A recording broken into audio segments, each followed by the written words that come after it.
Agriculture हम लोगों ने पहला चैप्टर पढ़ा था which says resources and development, right? तो रिसोर्सेज एंड डेवलपमेंट के अंदर हमने क्या पढ़ा था? हमने पढ़ा था कि there are many kinds of resources और उनमें से एक हमने पढ़ा था लैंड रिसोर्स। और लैंड के अंदर हमारा आता है लैंड एंड फॉरेस्ट। तो फॉरेस्ट तो हम ऑलरेडी पढ़ चुके हैं। Now is the second one which is land के अंदर which is use as the agriculture. और India being an agriculturally important country, in fact हमारे यहाँ पर फर्स्ट इनिशियल पीरियड तो India was set to be an agriculture nation.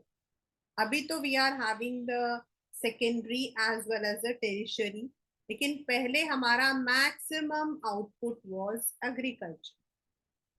So in this chapter, we are going to read what is agriculture, what are the types of farming, then what are the types of cropping pattern, different kinds of crops, and the reforms that have been made.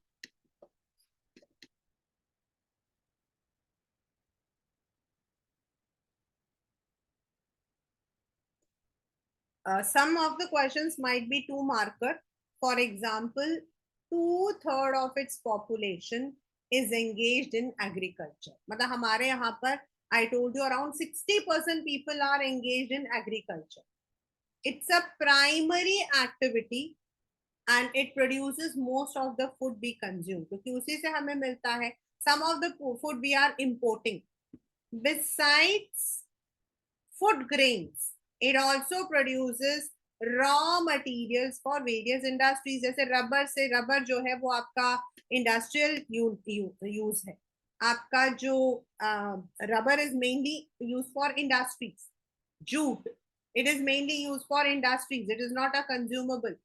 So it is also producing things which are important for industries. Then we are also having things like tea, coffee, spices which are exported. Now in India we have, in all the countries we have different kinds of farming. And एक हमारा जो मतलब एक farming होता है जो हम अपने लिए करते हैं, एक होता है जिसमें सरप्लस को हम बेचते हैं, और एक होता है commercial crop. Agriculture is an age old economic activity in our country, but जो हमारा कल्टीवेशन मेथड्स है दे हैव बीन चेंज्ड.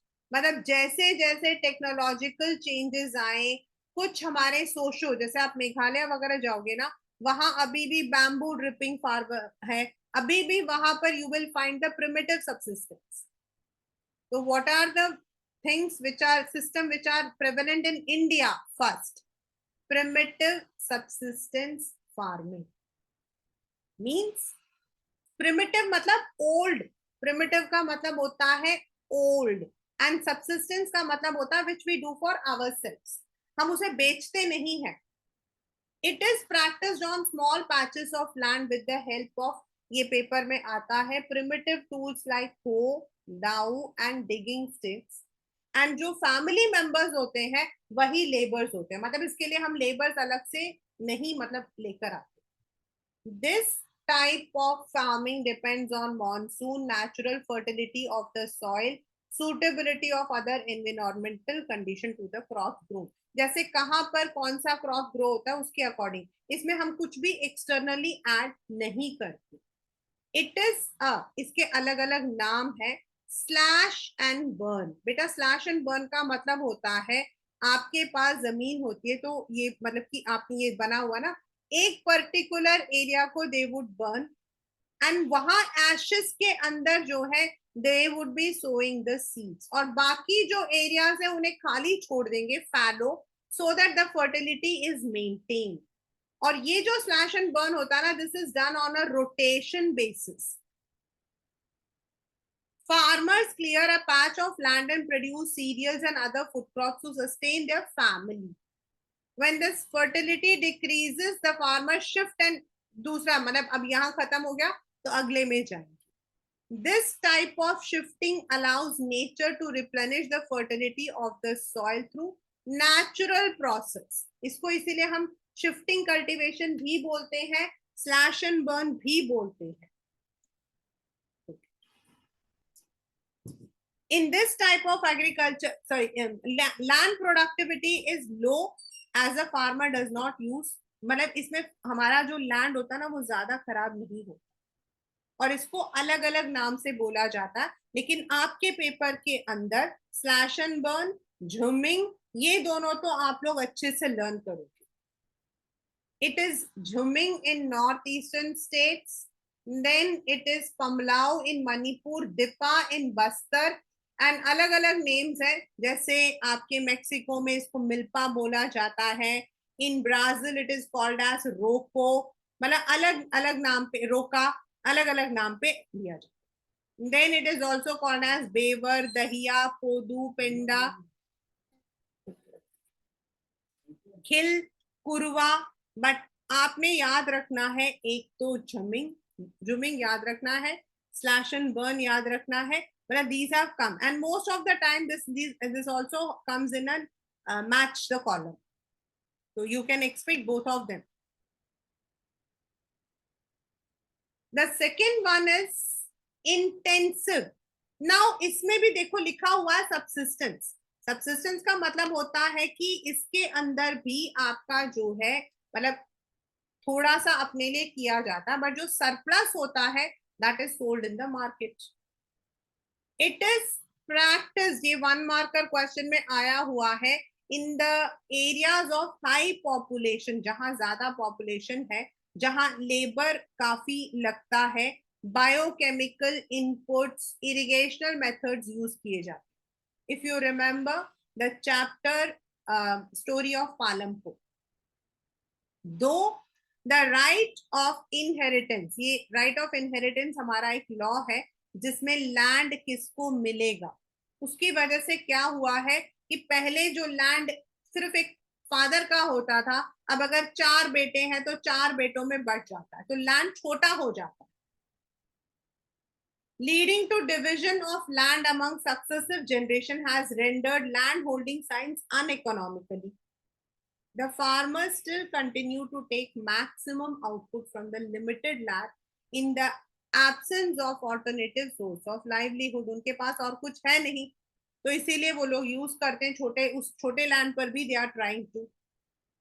तो दिस इज आपके इसके बेसिक फीचर्स आते हैं. And difference between primitive and subsistence, sorry intensive subsistence आते हैं. कमर्शियल फार्मिंग, जो आपके कमर्शियल फार्मिंग से जो क्रॉप्स आते हैं उनको हम कैश क्रॉप्स भी बोलते हैं, because they are only sold in the market for money, उनको हम यूज नहीं करते. The main characteristics of this type of farming is high dose of modern output, that is HYV seeds, fertilizers, insecticides, pesticides, सब कुछ use होता है. But जो आपका क्रॉप होता है that is completely sold in the market. For example, but the degree of commercialization of agriculture depends from one region to another. For example, Haryana में rice is a commercial crop.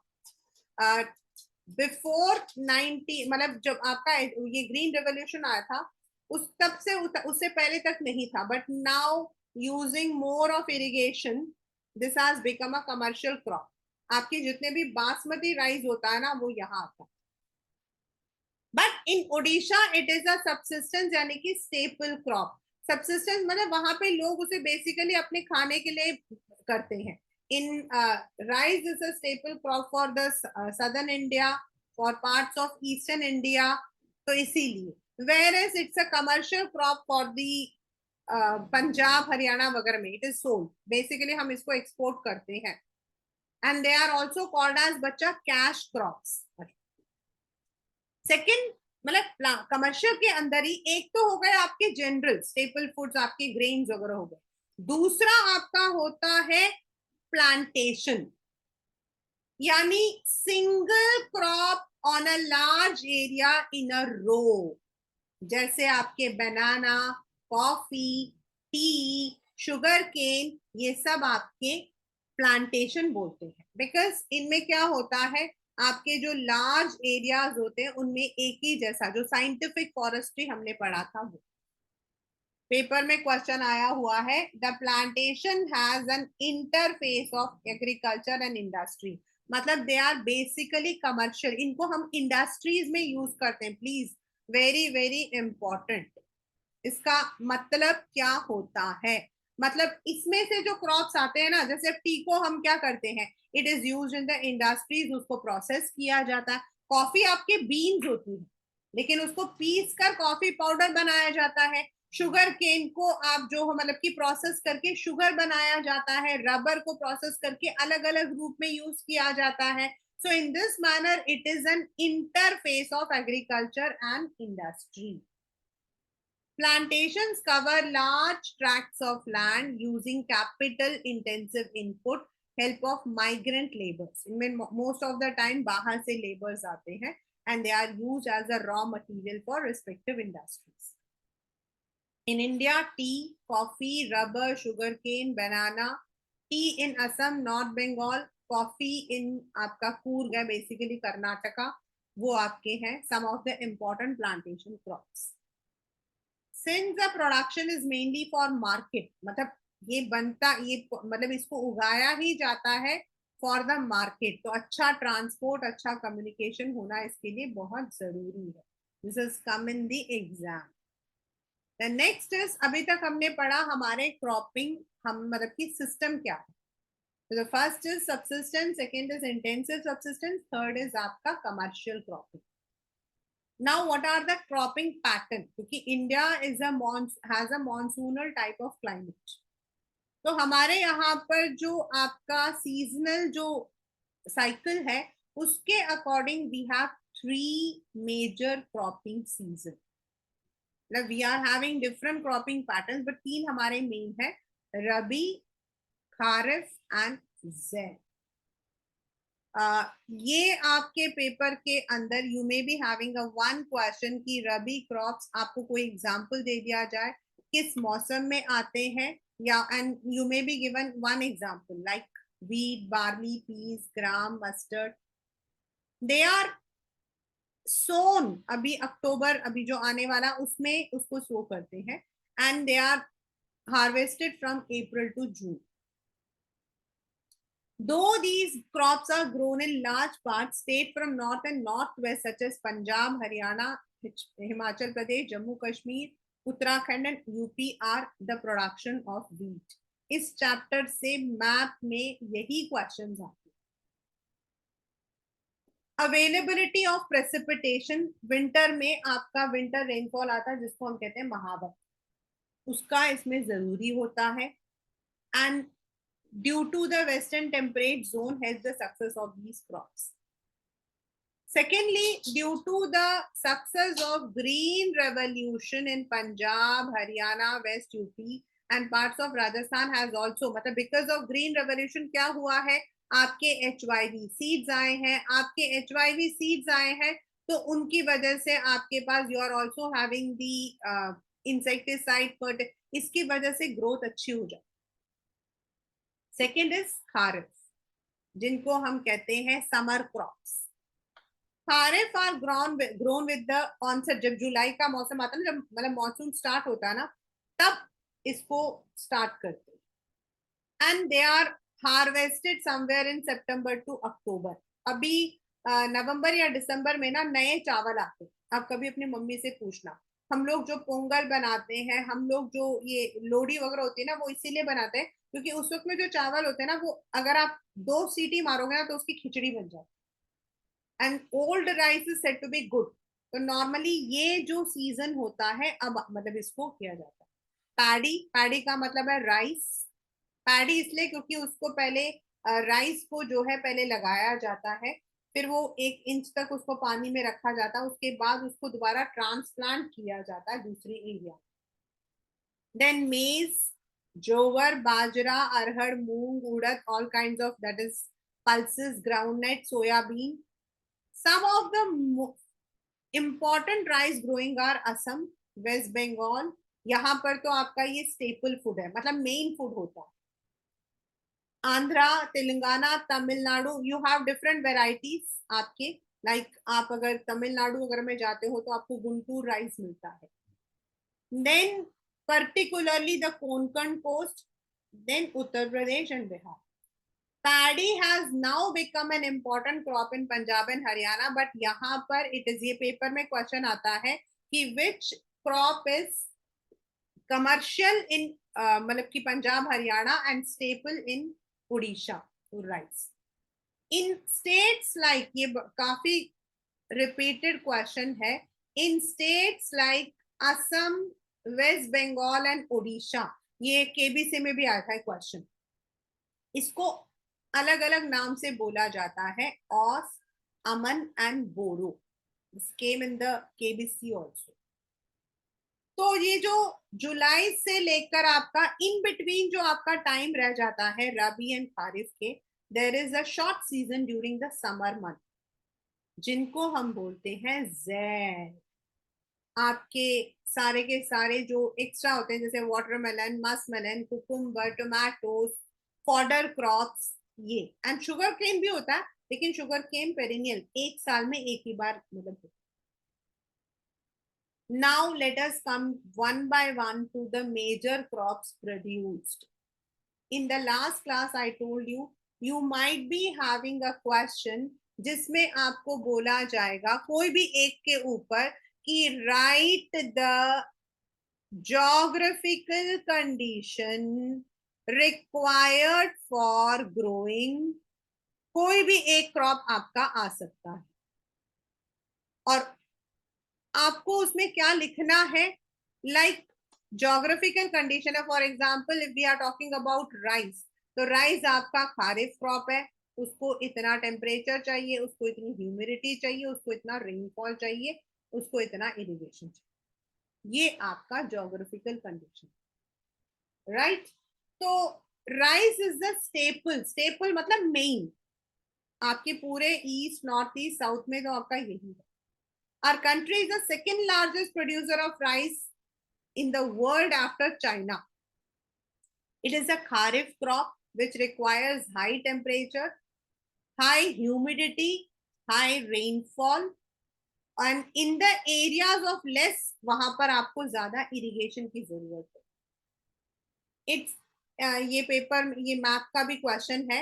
It is grown in north, आपका Punjab, then आपका Haryana, then it is also grown in north, northeastern state, coastal area of Godavari, आपका Tamil Nadu, deltic region, development of dense network of canal irrigation and tube wells have now made it possible to grow rice in areas of less rainfall जैसे Punjab, Haryana, UP etc.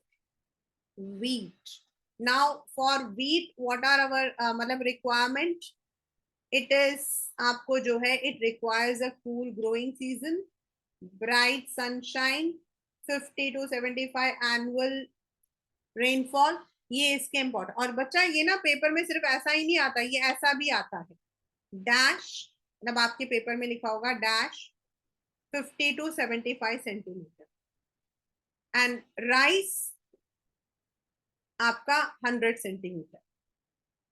अब आपको identify करना कि कौन सा crop है जिसको 50 टू 75 सेंटीमीटर रेनफॉल चाहिए, तो यहाँ आपका आ जाता है wheat.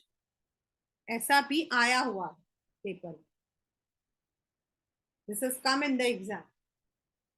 This requires a cool, सर्दियों का थोड़ा हल्का हल्का जो मौसम होता है, थोड़ी सी सनशाइन, थोड़ी सी हल्की फुल्की बारिश भी चाहिए होती है, which we call as winter rainfall mahawat. And the two important, ये पेपर में एज अ वो आया है fill in the blanks, Ganga Satluj plain आपका, दैट इज पंजाब, हरियाणा, ये वाला एरिया, एंड दूसरा आपका the black soil region of Deccan plateau, that is आपके नीचे की तरफ महाराष्ट्र वाला area. The major wheat producing states are Punjab, Haryana, UP, Bihar, Rajasthan and parts of Madhya Pradesh. और जो मध्य प्रदेश का जो वीट होता ना, it is said to be the best quality. आपका जो आशीर्वाद आटा आता है ना, वो मध्य प्रदेश का, मध्य प्रदेश का आटा सबसे शरबती आटा मानते हैं, द बेस्ट आटा। They are having the one. The next is millets. और millets को इसीलिए important है क्योंकि 2023 is the year of millet. ये मिलेट्स का ईयर है एंड दिस इज सो, मतलब इस वक्त में गवर्नमेंट इतना कुछ कर रही है. I can cite you one example कि अभी I had gone to Chennai, मतलब नॉट नाउ, इन मे. तो we were going to a temple, तो we had to take food. तो हम एक ढाबा टाइप वहां पे रुके. नॉर्मली तो we get all those dosa idli, but वहां पर एक ढाबा था जिनके पास आप कुछ भी खाओ, whether you eat tamarind rice और whether you are eating sambar और राइस, उनका स्टेपल था मिलेट. सिर्फ मिलेट. और मिलेट जो है वो थोड़ा जल्दी पचता है, it helps in wait maintenance and all also. तो इस ईयर को गवर्नमेंट ऑफ इंडिया ने मिलेट ईयर ऑफ द, मतलब millet of the year, sorry grain of the year बोला. ये पेपर में आ सकता है. जवर, बाजरा, बाजरे की roti is very famous. Ragi southern India में बहुत फेमस है. हम लोग उसको ना बच्चों को पीस कर दूध में मिलाकर देते हैं. Though they are known as coarse grain. Coarse मतलब बड़े खुरदुरे से होते हैं, लेकिन इनमें न्यूट्रिशनल वैल्यू होती है. अगर आपने मिलेट्स देखे हो, जो मिलेट्स होते हैं ना वो तीन तरीके के होते हैं. छोटे छोटे से ऐसे ऐसे होंगे जैसे पर्ल्स होते हैं, मोती जैसे. For example, ragi is rich in iron, calcium, micronutrients and roughage. Jowar हमारे यहाँ तो बहुत ही फेमस है. It is a rain-fed crop mostly grown in the moist areas which hardly needs irrigation. Major jowar producing are Maharashtra, Karnataka, Andhra Pradesh and Madhya Pradesh. बाजरा, बाजरे की तो रोटी बहुत famous है. आपके राजस्थान वगैरह में बहुत ही ज्यादा फेमस है. दे आर, मतलब वहां तो it's specific. Bajra grows on sandy soils and shallow black soils. Major bajra are Rajasthan, UP, Maharashtra, Gujarat and Haryana. Ragi is a, ragi malt हम कहते हैं, मतलब we use it as a, जो बॉर्नविटा वगैरह बनता है ना वैसा बनता वो. is a crop of dry region, grows well on red, black sand, loamy and shallow black soils. Major ragi producing are Karnataka, Tamil Nadu, Himachal, Uttarakhand, Sikkim, Jharkhand and AP, Arunachal Pradesh. Maize. उस दिन आप लोगों को मैंने कहा था कि ये वो क्रॉप है जिसको हम और जानवर दोनों खाते हैं. It is both food and fodder. Fodder मतलब चारा. इसके जो मतलब जो बड़े से पत्ते होते हैं उनको चारे की तरह खाया जाए. इट इज अ, मतलब ये राबी क्रॉप भी है, खारिफ भी है. It's a kharif crop which requires 21 to 27 degree and grows well in old alluvial. But in some states, Bihar and it is also grown in Rabi season. Use of modern inputs such as HYV, seeds, fertilizer, irrigation has contributed to increase the production. And इसको तो हम हर तरीके से खाते हैं. And right now, maize has become one of the very important food in our Indian food culture also. पहले हम लोग मक्की की जो रोटी होती थी, that we used to eat only in the winters. हम लोग वो मक्की की रोटी और सरसों का साग. But now we are using it in all the forms, from the baby towards its, मतलब छोटा baby, baby corn, mom corn, popcorn, सारे कॉर्न्स. पल्सेस. पल्सेस, घर में कितने पल्स होते हैं जरा देखना. आधे बच्चों को तो नाम भी नहीं पता होता. India is the largest producer as well as a consumer. हमारे यहाँ आप चाहे कश्मीर चले जाओ या कन्याकुमारी चले जाओ, गुजरात चले जाओ या यहाँ, हर जगह पे आपको हर शादी में दाल तो मिलेगी ही मिलेगी. वो उसका नाम चेंज हो जाता है, सिंधी दाल, गुजराती दाल, तमिलनाडु का मतलब कि हम परिप बोलते हैं, दूसरी जगह कुछ बोलते हैं, बट दाल होती है. In Uttar Pradesh it is dal makhani, in other areas it is dal arhar, मतलब हर जगह बट दाल होती है. We are the largest. It is a major source of protein in a vegetarian diet. Major pulses are तुअर, अरहर की दाल, उड़द, देन ब्लैक, हम लोग इसको, देन मूंग, लेंटिल, मसूर रेडिश होती है, पिंकिश होता है. पीज यानी कि आपके मटर, जिनको हम यूज करते हैं ना, मटर को rajma ko we normally use it. Gram. Can you distinguish which are grown in kharif? Pulses need less moisture and survive even in dry conditions. Being leguminous, मतलब ये जो है वो दे कम इनसाइड, इनके वो उसके अंदर होते हैं ना. अगर आपने आपको पता है किडनी बीन्स कौन सी होती है? किडनी बीन्स कौन सी होती है जो हम राजमा बोलते हैं, वो एक्चुअल में आपका होता है सेम. जो हरा सेम होता है ना, उसके अंदर जो आपके उनकी बीज होती है वो होता है rajma. So they are leguminous, they are. और आपने देखो मटर किसके अंदर आते हैं, वो भी. तो they are leguminous. All these crops except arhar help in restoring soil fertility by fixing nitrogen from the air. उनकी एक खासियत होती है अरहर को छोड़कर. So that is why बाकी क्रॉप्स के साथ भी इनको रोटेशन में ग्रो करते हैं. हमारे यहाँ Madhya Pradesh, Uttar Pradesh, Rajasthan, Maharashtra and Karnataka are major pulse producer. Last year pulse आया था, but this year I am expecting millets, since this year is the मतलब की मिलेट ईयर इसीलिए. देन ये तो थे ग्रेन्स जो हमारे मेन क्रॉप्स हैं. फिर है हमारे अदर देन ग्रेन्स जिनको हम यूज करते हैं in different purposes, may be as a beverage, may be as side. Sugar cane. Sugar cane आपका Uttar Pradesh is the major producing, जहां गर्मी, ह्यूमिडिटी आपका 27 डिग्री तक रहता है. ये वाला पीरियड ग्रो करता है and it requires a good amount of rainfall also, 75 to 100 centimetre. And जहां लो एरियाज है ऑफ इरिगेशन, वहां पे they require canals. It can be grown on variety of soil and needs manual labour from sowing to harvest. India is the large second largest for sugar cane. हम sugar केन में हम Brazil, sugar में हम second है, लेकिन sugar sorry गुड़ and खंडसारी में we are number 1. मतलब हम लोग उसको गुड़ के फॉर्म में भी यूज करते हैं and khandsari is a raw form of sugar. It's very, मतलब कि पहले तो घरों के अंदर ही होता था. There is one very famous movie called Saudagar of Amitabh Bachchan which is based on this house sugar cane को. मैंने पहली बार देखा था कि शुगर केन कैसे शुगर में बनता, मतलब वो जैगरी में बनता है. So they take large amount of sugar cane juice, उसको वो डालते हैं, उसमें कुछ मतलब कि some kind of salt and डालकर उसको पकाया जाता है एंड देन इट बिकम्स आपका jaggery. And then when it is this sugar cane को हम लोग प्रोसेस करते हैं इन द इंडस्ट्रीज, तो आपका वो शुगर बनता है. It is refined. Khatauli, Khatauli आपका, देन आपका सिंगरौली, आपका Uttar Pradesh, Maharashtra, they are all major sugar producing states. UP, Maharashtra, Karnataka, Tamil Nadu, Andhra Pradesh, Telangana, Bihar, but UP is largest in Maharashtra. You have to remember, since it will come in, it may come in the map. Then is oil seeds. हम consumption food में बता रहे हैं. Oil में इसमें कुछ तो ऐसे हैं जिनको हम कॉस्मेटिक में भी यूज करते हैं. India was the second largest of groundnut. हमारे यहाँ तो ग्राउंडनट का ऑयल होता है.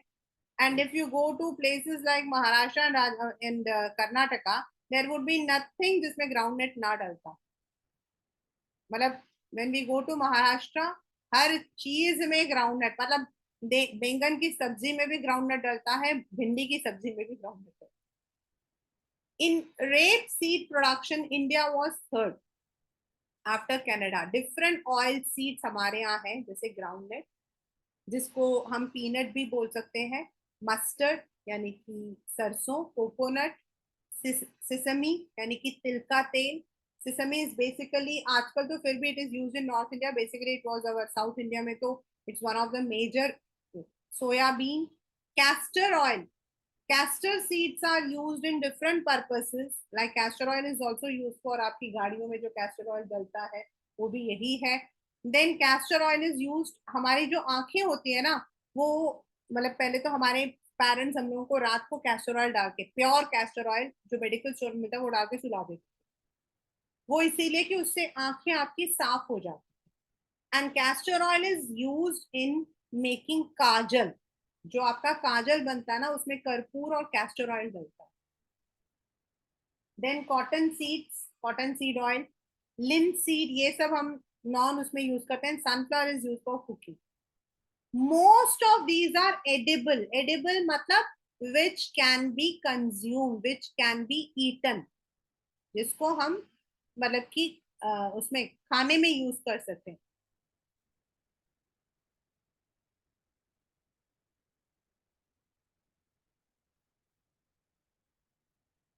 However, some are, जैसे सोप के लिए यूज होता है, कैस्टर भी यूज होता है. कॉस्मेटिक्स में, ऑइंटमेंट में आपका कैस्टर ऑयल यूज होता है.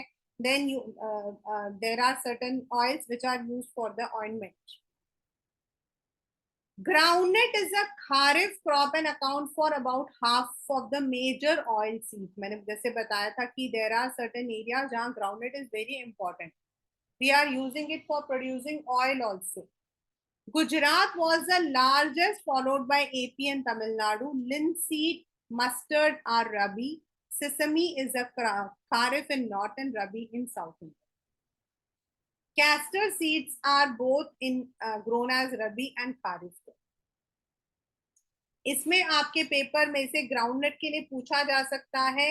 एंड देन सॉरी, इसमें जो अभी तक पेपर में आया, name some of the oil seeds. तो ऑयल किस किस से निकालते हैं? आजकल तो हम राइस के ब्रांड से भी निकालते हैं. मतलब जो राइस होता है, जब उसको उगाकर बाहर निकालते हैं तो वो गेहूं के जैसा येलो, मतलब येलोइश कलर होता है. उसका जो कवर होता है ना, उसको निकाल के उससे तेल निकाला जाता है. That's rice brand. Next is tea. Tea and coffee are called as beverage crops. उसको हम पीते हैं. बट यस, इन आपने टी फ्रॉम असम में पढ़ा था that in Europe, countries like Europe, it is actually drunk as medicine. वहां तो वो लोग, हम भी आजकल मेडिसिन की तरह पीते हैं. हम लोग क्या पीते हैं? वो सुरक्षा ट्री. देन आजकल तो टी के अंदर सब कुछ आता है ना. हमारे टी के अंदर क्या है? हमारे टी के अंदर उसका नाम क्या है, व्हाट यू से, इलायची है क्या, उसका नाम क्या है, तुलसी है, और भी बाकी. nowadays we are also drinking as medicinal. Then we have green tea, we have the honey tree, the ginger tea. Tea cultivation is an example of plantation. It's an important beverage crop which was initially introduced by British. But अब हम लोग, मतलब इसको introduce किया था India में, इस plantation को, ब्रिटिश ने. But now we are owning. It grows both in tropical, that is आपके सदर्न पार्ट में, जैसे उस दिन आपको मैंने बताया था नीलगिरीज के टी बड़े. एंड सब ट्रॉपिकल, जहां आपका deep and well fertile soil, it has got a good humus. मतलब उसमें T bushes require warm, moist free climate all through the year. थोड़ी थोड़ी बारिश होनी जरूरी होती है. एंड इसके आपके स्प्राउटिंग सीजन होते हैं. Tea is a labour intensive, मतलब इसमें काफी लेबर को लगता है. It requires abundant cheap and skilled labour. जहां पर भी आप देख रहे हो माइग्रेंट लेबर्स होते हैं. एंड टी का सारा प्रोसेस, उसको छोटे छोटे उसकी पत्तियां तोड़ी जाती हैं. And then they are process within their areas, उसकी फ्रेशनेस को रखने के लिए. And in India, you know, the maximum, the best tea जो हमारे है ना, they are all exported. Assam, Darjeeling, Jalpaiguri, West Bengal, Tamil Nadu, Kerala, Himachal, Uttarakhand, Meghalaya, they are some. We have been the third largest after China and Turkey. क्योंकि चाइना में ही कहा जाता है कि T was discovered. The next is coffee. अब तो कॉफी भी काफी हो गया है. ये पेपर में एक बार आया था. The arabica variety initially brought from Yemen is produced in the country. कहा जाता है कि इसको बाबा बुदम हिल्स में डाला गया था. और आज हमारा जो नीलगिरी हिल है, कर्नाटका का जो कूर्ग है, तमिलनाडु के जो पोर्शन हैं, they are all famous for coffee. Basically कहा जाता है कि coffee, but now everyone is drinking. Next is horticulture, यानी कि आपके vegetables and fruits. India was the second largest fruit, मतलब pure fruits and vegetables in the world after China. India is a producer of tropical and temperate. अगर आप mango कहोगे ना, तो आप देखोगे देर आर सिंपल, जैसे महाराष्ट्र का जो रत्नागिरी मैंगो होता है ना, दैट इज वेरी फेमस. मतलब ऐसा sweetness you can't even imagine. I don't remember the name. It's very famous. Then Andhra Pradesh, Telangana, आपका उत्तर प्रदेश अगर में जो आपके लंगड़ा आम आपने देखा होगा, अलग अलग होते हैं. Then oranges basically they are in Nagpur. If you even visit, अगर आप ट्रेन से भी जाओगे ना, आपको पूरा नागपुर को क्रॉस करते हुए छोटे छोटे ऑरेंजेस के पेड़ दिखाई देते हैं. Bananas of course Kerala, Mizoram, Maharashtra, Tamil Nadu, हर जगह पे आते हैं. लिच्ची एंड गुआवा जो है यूपी एंड बिहार में है आपका. पाइनएप्पल्स आपके मेघालय. ग्रेप्स आपका of course it is Andhra Pradesh. And you have two kinds of grapes, एक आपका ग्रीन एंड दूसरा black grapes. Then apple, pears, apricot, walnut, ये सब आपके in the hilly region, that is Himachal, Jammu Kashmir.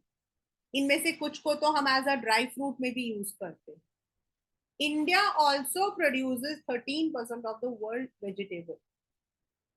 आधी वेजिटेबल्स तो अब हमारे पास एग्जॉटिक है. लाइक अभी आजकल हम लोग जैसे बोलते हैं बेल पेपर्स, या फिर आपके जुकीनी, एंड आपका जो ब्रोकोली वगैरह है, they are all exotic. But in India we have pea, that is matar, cauliflower, onion, cabbage, band gobhi, tomato, brinjal, potato, and of course there are number of other जो आपके southern India में वो अलग है. ये तो थे आपके बेटा फूड क्रॉप्स. अब हम आ रहे हैं नॉन फूड क्रॉप. ये आपके पेपर में आ सकता है, name some non food crop भी आ सकता है. एंड रबर के ऊपर आपको जो है you might be asked to write a short note. ये वाला मैंने उस दिन आपको बताया था, पेपर में आया था इन द बोर्ड्स, कि इसको देखकर आपको बताना है कि हम रबर को कहाँ कहाँ यूज करते हैं. तो ऑटो टायर में 62.2% maximum. Then we are using it for cycle tyres. Then we are using as footwear, अपने चप्पलों के लिए. Belt and hoses. होज होता है जो पाइप होता है, पाइप जो होता है ना, पानी का जो पाइप होता है उसमें. Latex foam, dip boots, camel का जो बैक में जो आपके होते हैं वो सैडल, जिसको हम बोलते हैं सैडल, उसके लिए यूज होता है ये. हाँ, और ये आपके पेपर में क्वेश्चन आता है, आया है. आता है नहीं बोलूंगी, आया है. It is N equatorial. Basically rubber आपका तमिलनाडु, केरला, नीचे जो एरिया है ना वो, एंड अंडमान निकोबार, ये आपके लक्षद्वीप, यही एरियाज हैं जहां आपको रबर बिल्कुल दिखाई देता है. इसका दूध आता है जिसको कलेक्ट किया जाता है and then it is processed. It's grown in tropical and subtropical. It requires moist, humid climate with rainfall for more than 200 centimeter and temperature about 25. It's an important raw material grown basically in Kerala, Tamil Nadu, Karnataka and Andaman, of course, in Garo Hills of Meghalaya. मतलब rubber हमारे लिए बहुत important है. ये आपका जो है this graph has come and it also comes in list some of the items. दोनों में से आ सकता. फाइबर, जिनको हम धागों में यूज करते हैं, जैसे cotton, jute, hemp. Hemp actual में देखा जाए तो हम लोग हिंदी में उसको we call it with other words, लेकिन hemp is also a fibre crop. Then natural silk, ये हमारे मेजर 4 है. The first three, that is cotton, jute and hemp, are derived from crops grown in the soil. लेकिन जो silk है उसको हम silk worm यानी कि कोकून्स ऑफ सिल्क वॉर्म से निकालते हैं, दैट इज मलबरी के. और ये आपका 1 मार्कर क्वेश्चन आया हुआ है, बहुत बार आया है. Rearing of silk worm is called as sericulture. जैसे हॉर्टिकल्चर वेजिटेबल्स एंड फ्रूट्स के लिए बोला जाता है. एग्रीकल्चर आपका ओवरऑल क्रॉप्स को ग्रो करने के लिए, और सिल्क के लिए बोला जाता है सेरिकल्चर. यानी कि जो मलबरी जो मतलब की है उसके कोकून से, मतलब वो ग्रीन लीव्स होते हैं, मलबरी के जो ग्रीन लीव्स होते हैं उसके ऊपर जो होते हैं ककून्स होते हैं, उनमें से सिल्क को निकाला जाता है. वेरी मतलब की difficult. That is why silk is always costly. In India, we have different kinds of silk, like we have Kashmir silk, UP में Banaras silk, देन आपका माहेश्वरी सिल्क, देन आपका Patola silk, Pochampally silk, Kanjeepuram silk, Mysore silk, then आपका Assam silk. This is one which is Assam silk. India is believed to be the original home of cotton plant. India 1947 से पहले तो we were one of the major producer of cotton. हमारे यहीं से cotton के cloth जाते थे. बाद में ब्रिटिश ने हमारे कॉटन क्लोथ्स पर रोक करके यहाँ से रॉ कॉटन भिजवाता था. एंड कॉटन टेक्सटाइल्स हमारा इवन जो रिलायंस है ना, अगर आप उसकी स्टोरी, एक्चुअल स्टोरी पढ़ते हो धीरू भाई अंबानी की, he started with a textile mill which was called as विमल. हम उस विमल के उस एड को देखने के लिए हम स्कूल से भाग कर आते थे, क्योंकि वो एक ही बार आता था, ओनली विमल करके, जिसमें शशि कपूर जी के बेटे जो है, he was a model. Ranbir Kapoor के कजन वजन कुछ हो सकते मतलब. And that was one of the, मतलब उन्होंने स्टार्ट किया था. Later on number of textile mills in India has now increase. Cotton grows well in dryer part of black cotton soil, ये हम फर्स्ट चैप्टर में पढ़ चुके हैं, of the Deccan प्लेटू. It requires high temperature, light rainfall और irrigation. ये आपके, मैंने जो आपको बताया था वैसे डैश डैश वाला क्वेश्चन उसमें आता है. 210 frost free days and bright sunshine for its growth. मतलब फ्रॉस्ट नहीं होना चाहिए. इट्स अ खारिफ क्रॉप और उसको कम से कम 8 महीने लगते हैं टू मैच्योर. महाराष्ट्र, गुजरात, मध्य प्रदेश, कर्नाटका, आंध्र प्रदेश, तेलंगाना, तमिलनाडु, पंजाब सभी कॉटन प्रोड्यूसिंग है.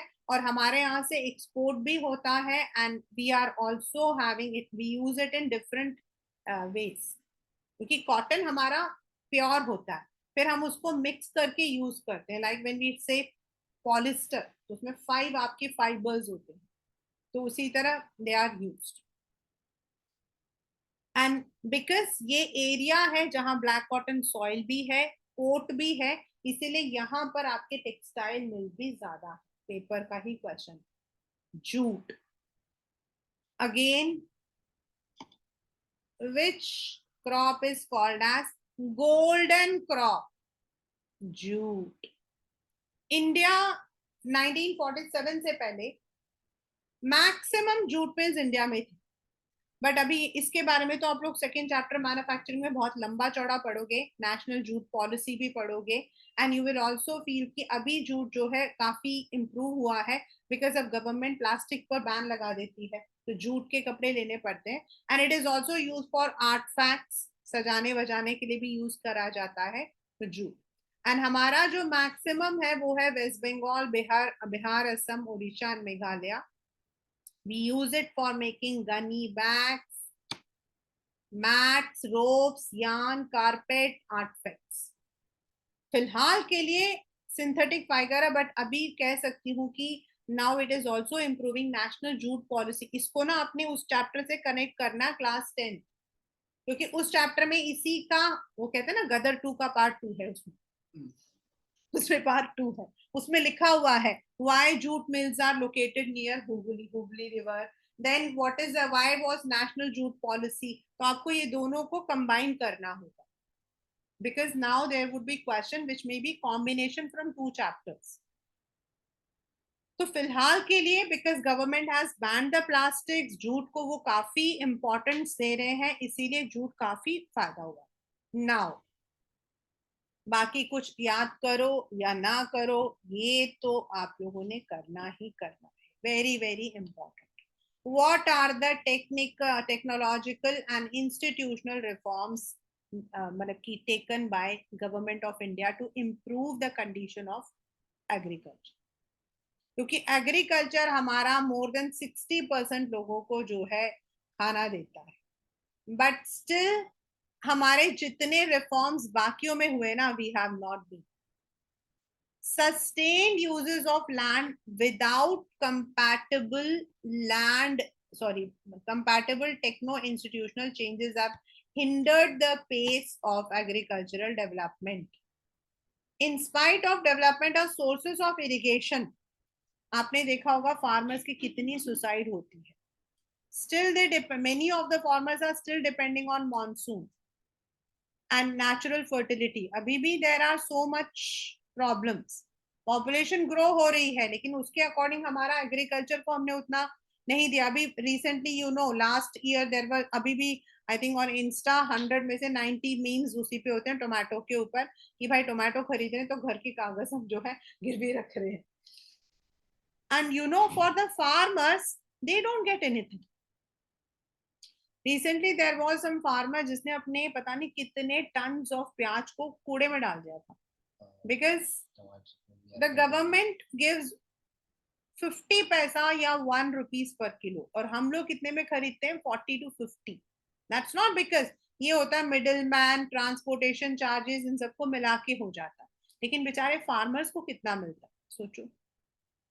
सो इवन दो कलेक्टिवाइजेशन, मतलब मिलजुल कर, consolidation of holdings, cooperation, abolition of zamindari किया था, लैंड रिफॉर्म हमारा था फर्स्ट, क्योंकि हमारा first 5 year plan was only focusing on agriculture. Second 5 year plan हमारा, मतलब जब इंडिया में 5 ईयर प्लान स्टार्ट हुआ था उस वक्त में क्या हुआ था, जो प्लानिंग कमीशन थी, now it is called as NITI Aayog, उन्होंने कहा था कि फर्स्ट 5 ईयर्स हम सिर्फ एग्रीकल्चर पर ही वी वुड बी फोकसिंग, किया था, but still it has not been. तो अब क्या क्या किया है, the government of India embarked upon introducing agricultural reforms. पहला है ग्रीन रेवोल्यूशन, जिसमें आपकी टेक्नोलॉजी स्टार्ट की। देन व्हाइट रेवोल्यूशन को हम ऑपरेशन फ्लड भी कहते हैं, and white revolution is refer to milk. ये आपके डीएवी में आया था कि व्हीट रेवोल्यूशन का दूसरा नाम क्या है, एंड सॉरी व्हाइट रेवोल्यूशन का, and with what it is associated. हमारे यहाँ 1960s में ऐसे गांव थे जहां दूध का भंडार होता था, बट दूध जो है उसको सबके पास नहीं पहुंचा था, बेचारी औरतें अपने सर पर मटका रखकर एक गांव से दूसरे गांव जाती, लेकिन तब तक दूध खराब हो जाता था। देन हमारे यहाँ आए थे मिस्टर कुरियन, उन्होंने जो है मतलब कि स्टार्ट किया था Ananda milk unified limited, the first, मतलब वो कोऑपरेटिव। एंड उन्होंने उसको जो है, जो आनंदा है, it is a very small village and this is in Gujarat. जब हम लोग बाय रोड जाते हैं ना तो ये हमारे रास्ते में आता है, Ananda milk unified limited. And इसके अंदर उन्होंने क्या किया था, सभी गांव मतलब कि फार्मर्स को बोला या तो आप अपने भैंस यहाँ बांध दो, सब मतलब वहां पे, या फिर अपना दूध लेकर आओ, जितना आपका वैल्यू होगा पीएच का उसके अकॉर्डिंग हम देंगे। and that milk was processed into milk, curd, cheese, and उसको जो है बाकी जगह पे लेकर जाते थे। और इसी तरीके से स्टार्ट हुआ हमारा Amul, Ananda milk unified limited, इसी को हम बोलते हैं अमूल। और आज अमूल जो है दूध दही के अलावा आइसक्रीम्स एंड अदर थिंग्स भी देता है। This is how, that is what we call as white revolution, इसी को हम व्हाइट रेवोल्यूशन बोलते हैं बेटा। आ गया। The next is then in 1980s and 1990s a comprehensive land development किया गया, जिसमें क्रॉप इंश्योरेंस, क्योंकि बेचारे हमें तो इंश्योरेंस मिल जाता है लेकिन अगर ये सूखा हो जाए, फ्लड हो जाए, साइक्लोन, फायर, डिजीज हो जाए तो इन लोगों को इंश्योरेंस नहीं मिलता था, तो वो भी इंट्रोड्यूस किया।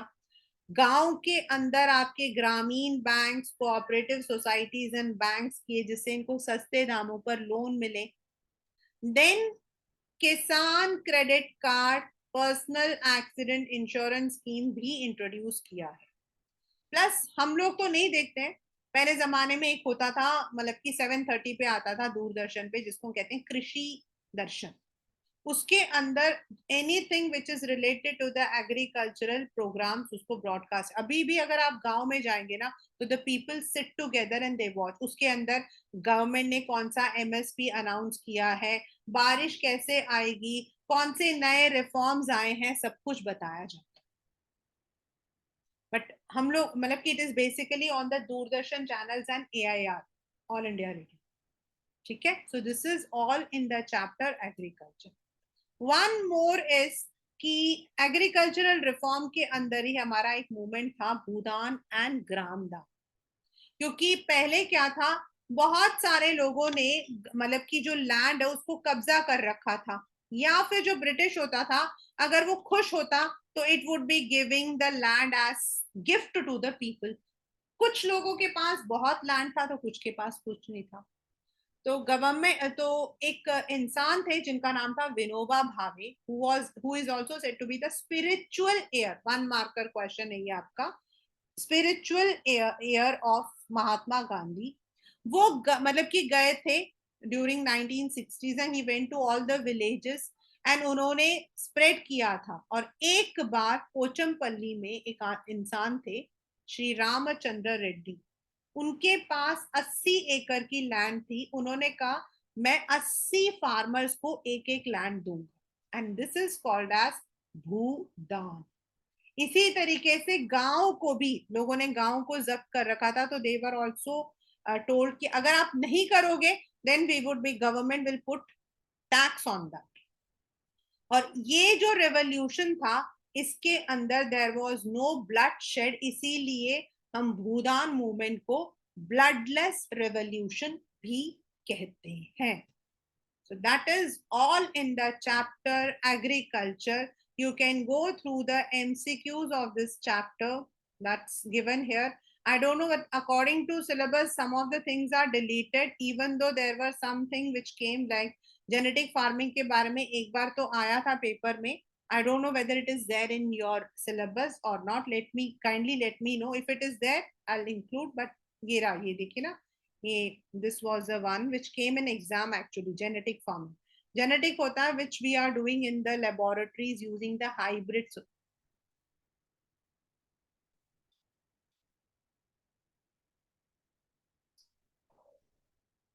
ये as I told you, describe the geographical conditions required. ऐसे आते हैं आपके paper. Okay, so this is what we talk about the chapter agriculture.